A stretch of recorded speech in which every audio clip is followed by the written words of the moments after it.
मी batch 33चा student होतो आणि म्हणजे बेसिकली काय होतं की मोस्टली इंजिनियर्स आपण जे काय नॉलेज गेन केले त्याच्यावर बिझनेस स्टार्ट करतो, कारण की आपल्याला माहीत असतं की आपण आपल्या क्षेत्रात काहीतरी करू शकतो. पण नंतर लक्षात येतं की कुठंतरी येऊन ग्रोथ थांबलाय.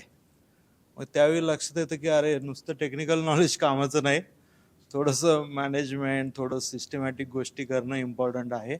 मग त्यासाठी मी हा कोर्स जॉईन केला आणि मला आवडलेल्या सेशनमध्ये किंवा माझे जे काय बॉटलनेक्स होते की टीम डेव्हलपमेंट, त्यामुळे ते रिक्रुटमेंट सेक्शन मला खूप आवडला.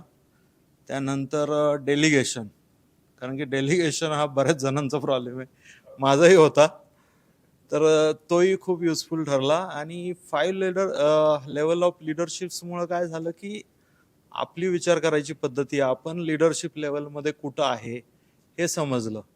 तर त्यामुळं मग आपली इम्प्रूव्हमेंट करण्यासाठी काय केलं पाहिजे किंवा कसं केलं पाहिजे त्याचं जरा म्हणजे थोडंसं मनात विचार मंथन चालू होतं आणि मग त्या दिशेनं आपण प्रयत्न करायला लागतो. तर thank you for this knowledge. Thank you so much.